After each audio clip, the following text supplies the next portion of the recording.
Welcome back to the Law of Happy podcast. I'm your host, Lauren Tatner. I'm an attorney and I teach laughter as an exercise. When we laugh, we feel good and we raise our energy. This allows more good, fun things to flow into our experience. This is the Law of Happy. So let's laugh, have fun, and practice the Law of Happy together.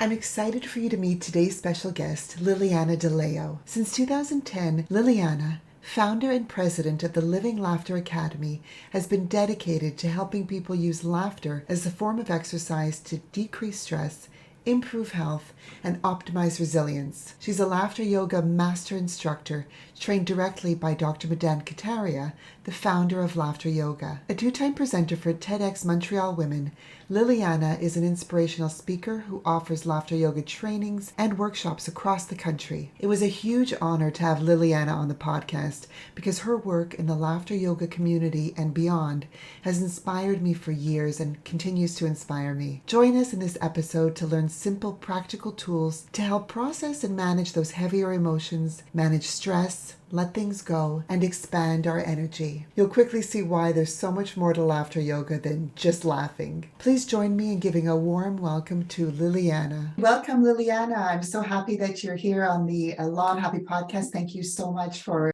being a guest. I'm so excited. Thank you for having me. So Liliana, I don't even know where to begin. Tell us about laughter yoga, how you would define it or explain it to someone who's never heard of it before. Absolutely. I discovered laughter yoga in 2006. Now, having a fitness background, the whole point at the time was to bring in new and innovative programs to the members of the YMCA, which is where I worked as fitness program director. And when I came across laughter yoga, I thought, that's bizarre. What's laughter yoga? So I'm doing a bit of research, and I understand that laughter yoga originates in India by this man called Dr. Madan Kataria. And I am searching to see if laughter yoga exists here. I'm from Montreal, Quebec, Canada. Does it exist here? And there happened to be somebody that was giving laughter classes, someone by the name of Linda LeClaire. And I contacted her and wanted to know more. She happened to say, in a few weeks from now, I'm actually going to be coming to Montreal to give the 2-day laughter yoga leader training. I think you'd be interested to take this training and you be the instructor to give the classes to your members at the Y. And of course, I said to her, but there's a problem. I don't have a yoga background. And she says, you don't need one. Okay, that works for me. You don't need a yoga background. We're going to be laughing. This is great. So I take the 2-day training. And I have to say right off the bat, when we started these laughter exercises, now, again, I didn't know what it was. I didn't do much research. I just saw people laughing. And I don't know why, but in the back of my head, I'm thinking people are laughing because somebody is doing something funny or they're telling jokes. But when I started the training, I realized, oh, no, wait a minute. We're being asked to fake this laughter. And I was, I don't know if this is my thing. But soon into the training, as we kept laughing and engaging with the other students, I realized this instant connection that I started feeling with the students, with the instructor. And I'm thinking, wait a minute, there's more to this than just laughing. Yes, there are many benefits, physical benefits to laughter. But the other side is the emotional benefits, the social benefits of laughing with others. And that's where I thought, wait a minute, I need to know more about this. I want to share this with as many people as possible. And I went back to the Y. I was giving classes and that was going well. But at the same time, just like I had that initial reaction of, oh my God, what is this? Guess what? A lot of people gave me that very same reaction of, no way, this is too weird for me. And that's okay, because what that allowed me to do was to perfect the way of introducing laughter yoga and to really allow people to feel safe in the classes to engage in something that is a little unusual. People are not used to faking the laughter, but if they feel comfortable in a class and they do allow themselves to just, let's start slow And as the laughter builds, before they know it, they're laughing for real, which is often the case, and they're feeling better at the end of the class. And obviously, what I hoped was that at the end of my classes, relationships would build with the other students so people could leave the class and get to know each other a little bit more. And I was getting asked to go to centers, senior homes, schools, businesses. And that's where I thought, oh, this is being requested. People want to know more about this. And of course, the next step for me was to become a laughter yoga teacher. So from 2006, it was in 2011 that I got the news that Dr. Madan Kataria was going to be giving the 5-day laughter yoga teacher training in Orlando, Florida. And that was way closer for me to get to rather than take a plane all the way to India. So I jumped on the chance, took the 5-day training with Dr. Madan Kataria and many students from all over the world. And that's where that business, Living Laughter, also grew in that time frame where I established the business. I remember going to trademark the name in 2008, and then officially I quit the job. I set up my business and I was on my own to make an income as of 2010, because up until then I had jobs. I had a stable salary. So 2010, things got really scary, but it's been amazing ever since.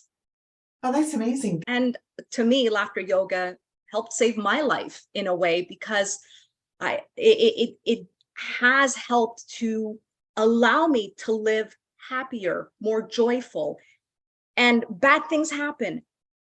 I get angry and I get stressed and I get really frustrated with things that go on in my personal sphere as well as on the big stage with what goes on in the world.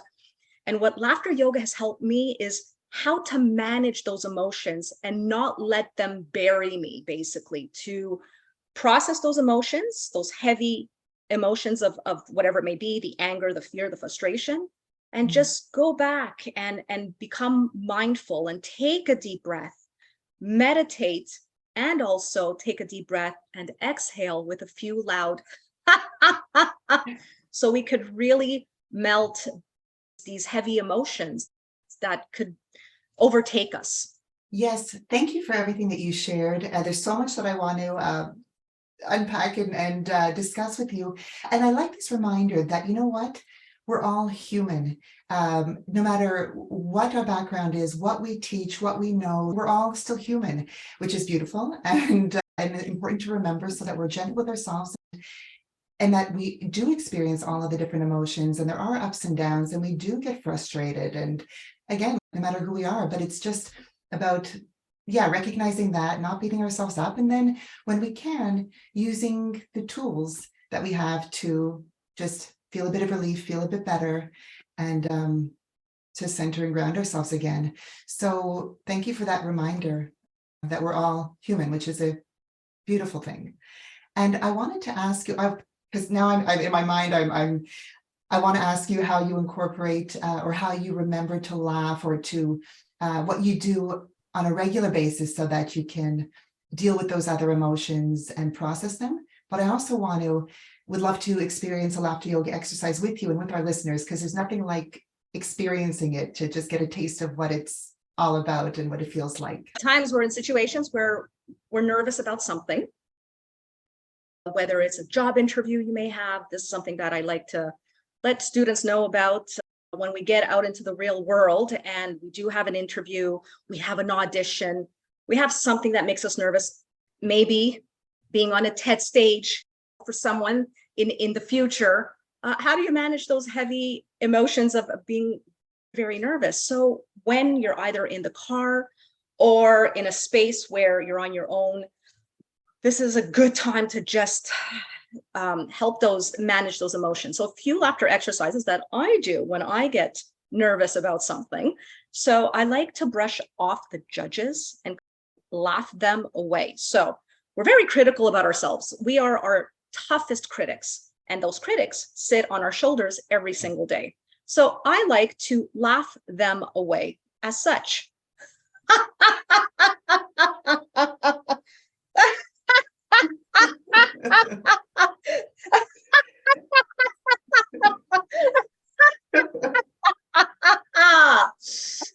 Take a deep breath.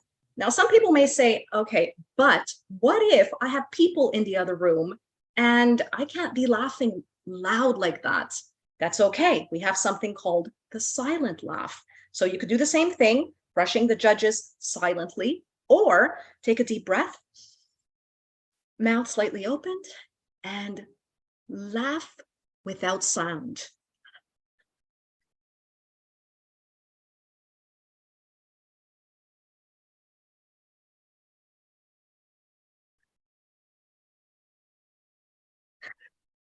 So for all of our audio listeners, we're just laughing without sound. So that too, again, what is happening as we engage in laughter? So it's an exercise. So we're doing it as an exercise. It's helping to increase blood flow. It's helping us to really exhale all the stale air that sits in our lungs. So by forcing the laugh, it helps to remove all the air and allow new air to enter. And of course, it also expands our energy. So as we engage in laughter, so laughter is usually associated to a happy, positive emotion.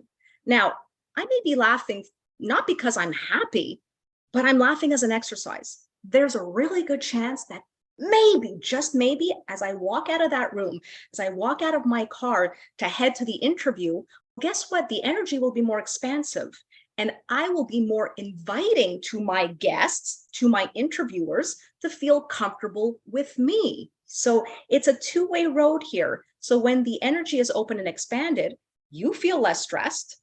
And by the way, when the blood was circulating in your system as you were laughing, guess what else happens? It gives you a nice colored, rosy complexion. So it gives you color. It just makes you look better. So all that together helps to manage. So in this case, I mentioned the stress of an interview. Could be other things like, I don't know about you, but the pandemic, right? Remember that pandemic, which is still around? We were isolated. We were really afraid in those first early months, really knowing nothing about it and hearing all the things on the news about the coronavirus. There was a lot of emotions of fear and anger with everything that was going on, and not to mention sadness too. So during the pandemic, we were all in our homes, and I used laughter as a form to help me overcome these heavy emotions and that anger, right? So how to dissipate that anger? Well, I was angry at these coronaviruses that were just causing such havoc. So I developed a laughter exercise. I called it the Corona Crush Laugh. So I would invite my students. I did this to myself.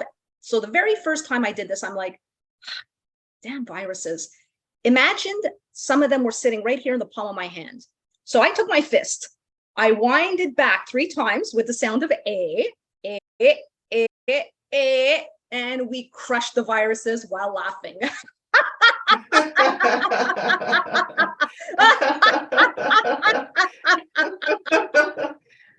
So it would help to melt that heavy aggression of anger in regards to the coronavirus, right? I was just going to mention, because for the people who are tuning in with audio only, I want to just quickly go back to the other exercise that you did with us, just to explain it in a way that people can try it again and follow along if they're tuning in audio only. So for the brushing off the judges, I believe is what the name that That's right. So the first laugh, right, we brushed off the judges. So with the back of your hand, you push away these imaginary judges off your right shoulder, off your left shoulder. And as you're brushing the judges off the shoulders, you're taking a deep breath and exhaling with the sound of ha.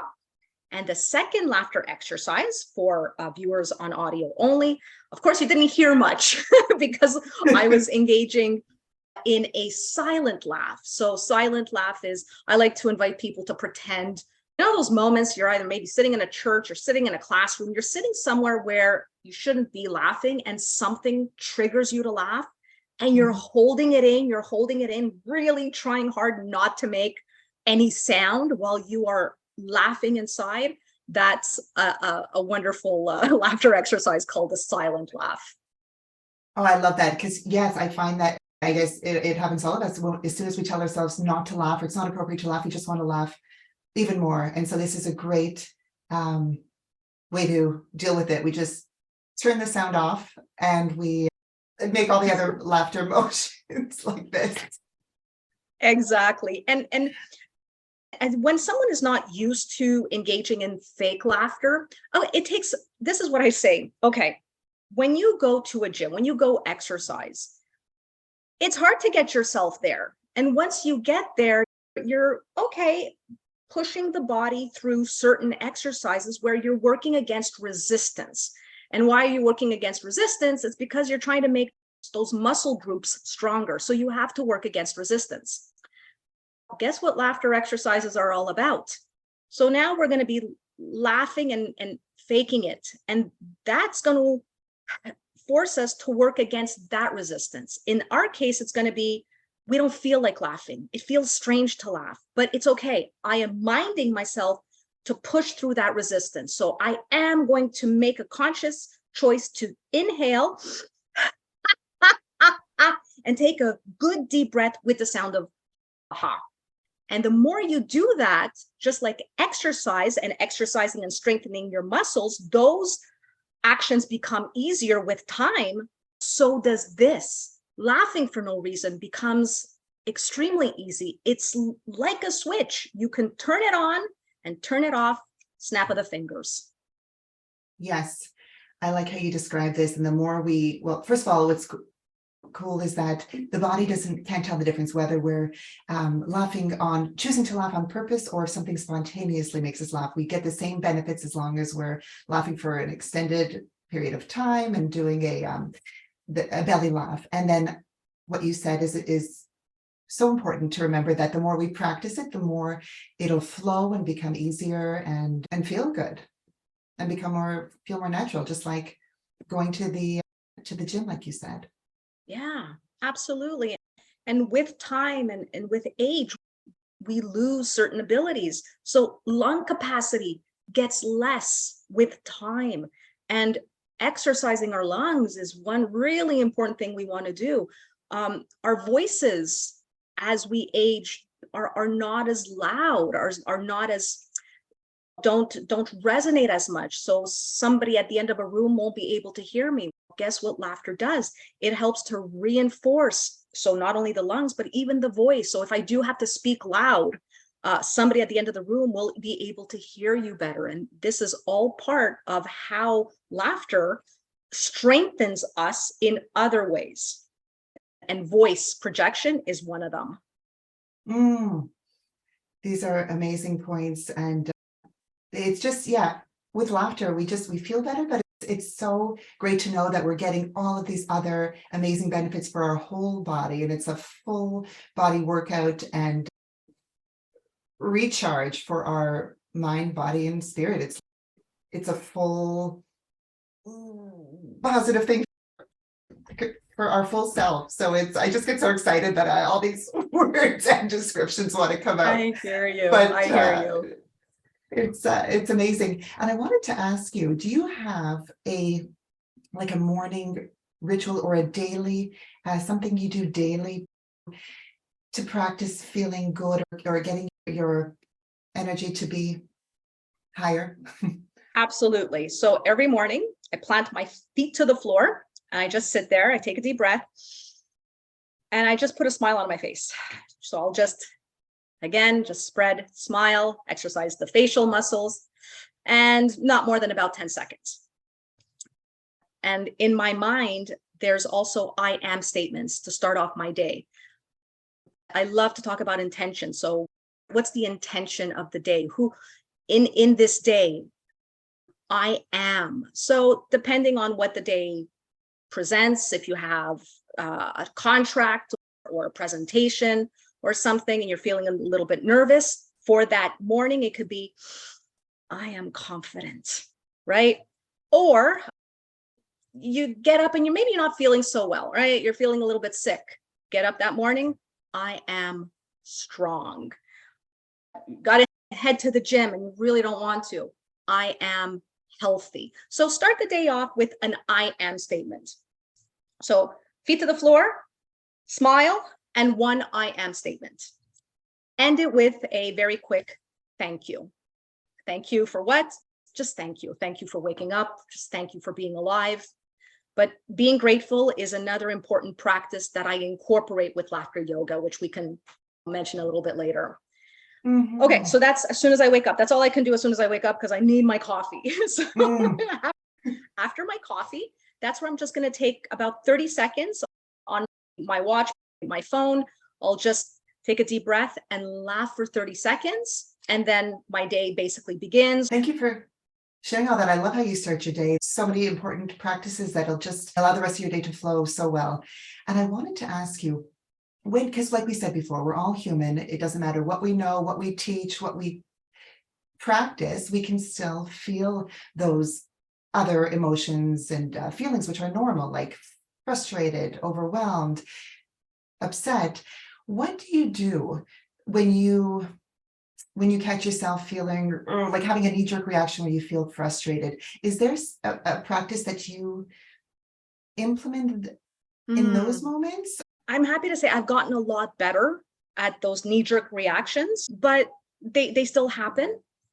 And when they do, the reaction happens. It's a knee-jerk. Something could have come out of my mouth. That lovely F word is usually like that happens. And then that anger that simmers a little bit after whatever it is that caused that anger to erupt. But I don't sit in it after. I just basically acknowledge what caused that anger. I like to give specific examples. Someone looks at you the wrong way, or someone brushes you off, right? You get to work, and this is somebody that's usually nice and happy, and you just felt brushed off. No time for you, couldn't even look up and say hello. What did I do to? Okay, so in this case, that's fine. You're completely, it makes sense that you felt anger and hurt by that. But then I look back and I say, okay, I don't know what's really going on in this person's life. I don't know why this person is being this way. There's things going on with them that have nothing to do with me. So you know what? It's okay.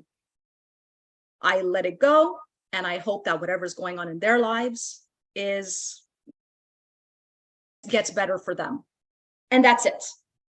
And that right there, trying to put myself in their shoes to say, if they're acting like that, there's something going on with them. And that's them. It's not about me. Because I'm going to trust that if there is something about me, then they're invited to have a sit down with me and talk. But otherwise, in most cases, that's not what's going on.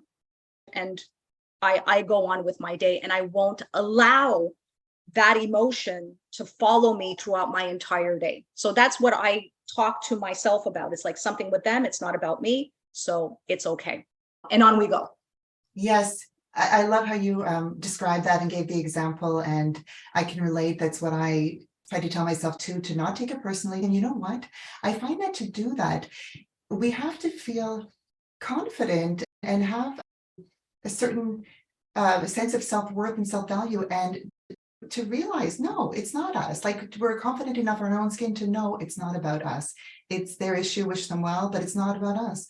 And I find that laughter yoga, practicing laughter, one of the other amazing benefits is that I find it increases our self-esteem and self-confidence. So I find that I'm getting better and better at not taking things personally because of my laughter practice. I'm so glad you brought that up. That's exactly it.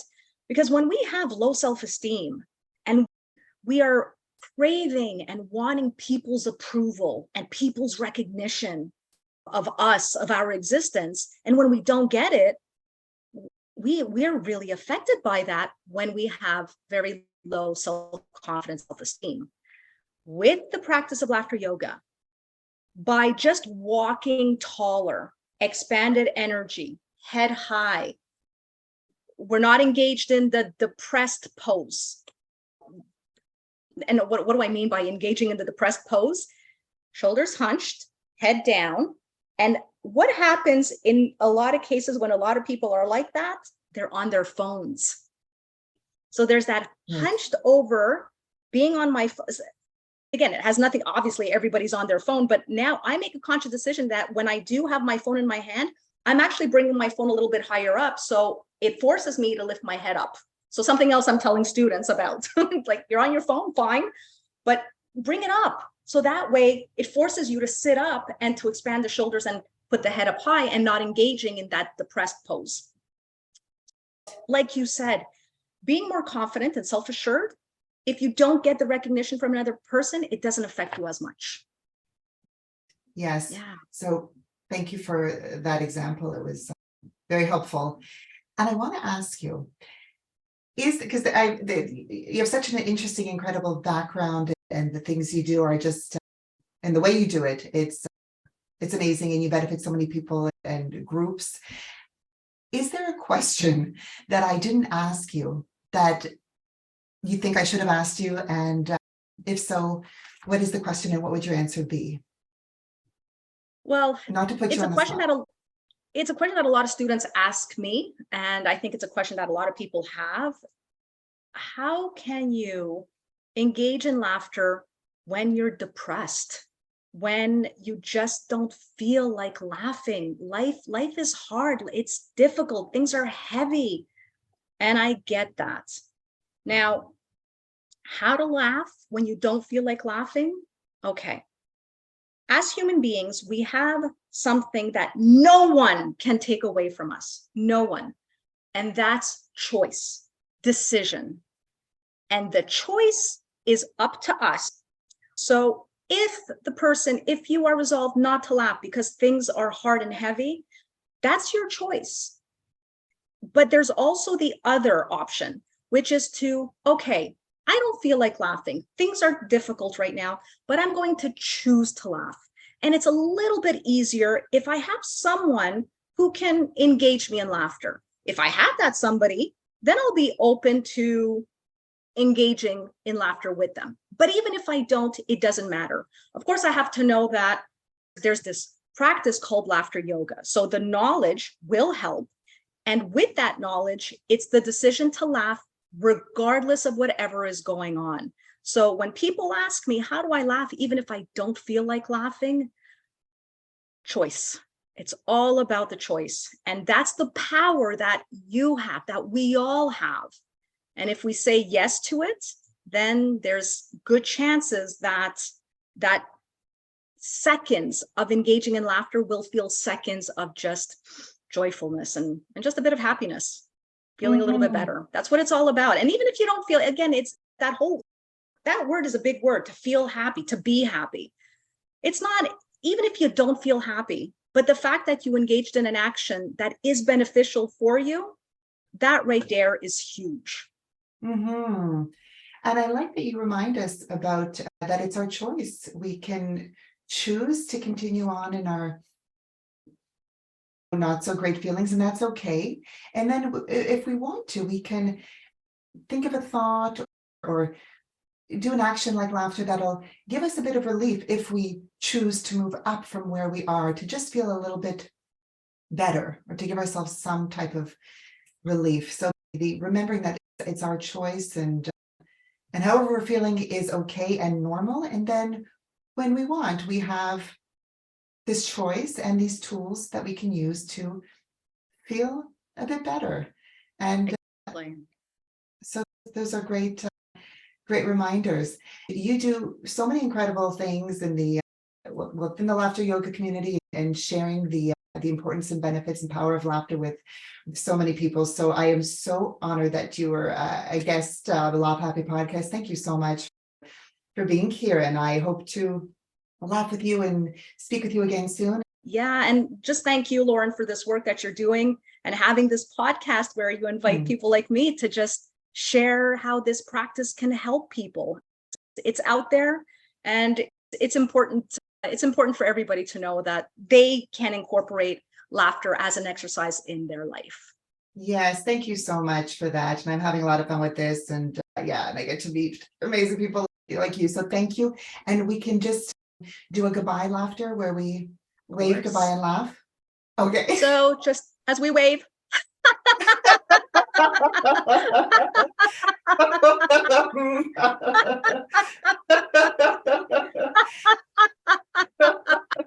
Thank you so much. Thank you. Okay, bye for now. Thank you for having tuned into this Law of Happy episode. If you smiled, laughed, or felt inspired, please subscribe, rate, review, and share the Law of Happy podcast with someone you'd love to have fun with. And if you'd like to laugh with me as a guest on the show or in a customized program, you can email me at lauren@lawofhappy.com. I look forward to laughing with you soon.